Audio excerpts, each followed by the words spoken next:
आका अलैहिस्सलातु वस्सलाम की आमद से पहले तो शैतान जिन हैं आसमान की तरफ जाते और फरिश्तों की आपस की जो गुफ्तगू होती उनको सुनकर ज़मीन पर आ जाते।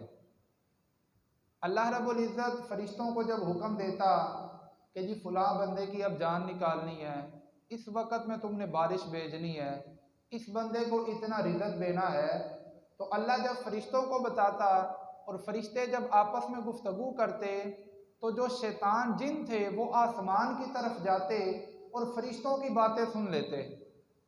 फरिश्तों की बातें सुनकर वापस आते और क्या करते, जो काहिन है, जो क्या है, काहिन है, उन्हें आकर बताते। और काहिन आगे क्या करते, जो लोग हैं अपनी तरफ से कुछ बातें बनाकर लोगों को बतलाते कि जी अब बारिश हो जाएगी, अब फलां बंदा मर जाएगा, अब ये काम हो जाएगा, अब ये काम हो जाएगा। तो चूंकि शैतान ने उन्हें बतलाया होता तो उसी तरह होता कि बारिश हो जाती, फलां बंदा मर जाता, फलां बंदे को रिज़्क मिल जाता। तो लोगों ने समझना शुरू कर दिया कि जी ये जो काहिन है इनके पास गैब का इल्म है, जो ये बात करते हैं सच साबित हो जाती है। अब जो बातें वो काहिन बताते और कुछ अपनी तरफ से लिख कर इन्होंने किताबें लिखना शुरू कर दी। किताबें लिख कर उन्होंने ये बात मशहूर कर दी कि जी जो शैतान जिन हैं उनके पास गैब का इल्म है, जो बात वो करते हैं ये सच साबित हो जाती है। जब ये बात हज़रत सैयदना सुलेमान अलैहिस्सलातु वस्सलाम को पता चली आपके ज़माना में, तो आपने उन तमाम किताबों को जमा किया जितनी भी यहूदियों ने लिखी थी। वो शैतान के बतलाने से आपने उन तमाम किताबों को जमा किया और आपकी जो कुर्सी थी आपने अपनी कुर्सी के नीचे उन्हें दफन कर दिया। अब जो शैतान भी उस किताब को लेने के लिए जब आता आपके पास तो आपकी कुर्सी की हैबत की वजह से जलकर राख हो जाता। अब हज़रत सुलेमान अलैहिस्सलातु वस्सलाम अरसा आया, आप दुनिया से तशरीफ़ ले गए, जितने उलमा थे उस वक़्त के वो भी दुनिया से चले गए। उसके बाद जो लोग आए, शैतान उनके पास गया, जाकर कहने लगा कि क्या मैं तुम्हें एक ऐसा ख़जाना ना बतलाऊं जो कभी भी ख़त्म नहीं होगा। उन्होंने क्या जी बतलाओ। शैतान ने क्या किया, लोगों को लेकर हज़रत सुलेमान अलैहिस्सलातु वस्सलाम की कुर्सी के पास चला गया। कहने लगा इस कुर्सी के नीचे वाली ज़मीन को खोदो तुम, इसके नीचे से तुम्हें ख़जाना मिलेगा। अब लोगों ने जब उस ज़मीन को खोदा तो नीचे से उन्हें एक संदूक मिला। जब संदूक खोला, संदूक के अंदर किताबें थीं।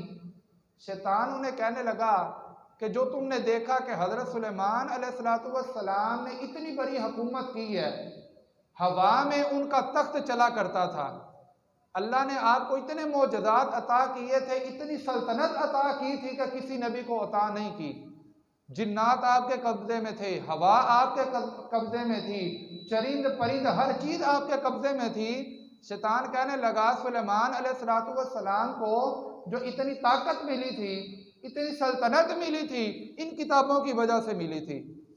इन किताबों के अंदर इसका इल्म था, उन्होंने इस इल्म को पढ़ा और दुनिया पर उन्होंने हुकूमत की। लिहाजा तुम भी इन किताबों को पढ़ो, इस इल्म को हासिल करो तो तुम्हें भी अल्लाह सल्तनत अता फरमा देगा। अब लोगों ने क्या किया, उन किताबों को पढ़ना शुरू कर दिया। अरसा गुजरा, हत्ता कि आका अलैहिस्सलातु वस्सलाम की तशरीफ़ आवरी हुई। अब आका अलैहिस्सलातु वस्सलाम ने जब हज़रत सैयदना सुलेमान अलैहिस्सलातु वस्सलाम का तज़किरा किया कि सुलेमान अलैहिस्सलाम भी नबी हैं, अल्लाह के नबी हैं, अल्लाह ने उन्हें मोजज़ात अता किए।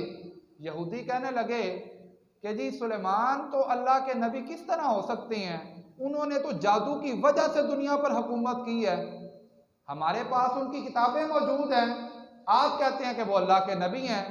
अब उन्होंने हज़रत सुलेमान अलैहिस्सलातु वस्सलाम पर जादू की तोहमत लगा दी कि सुलेमान अलैहिस्सलातु वस्सलाम जादू किया करते थे, लिहाजा हमने आपका कलमा नहीं पढ़ना, आप सुलेमान अलैहिस्सलाम को अल्लाह का नबी कहते हैं।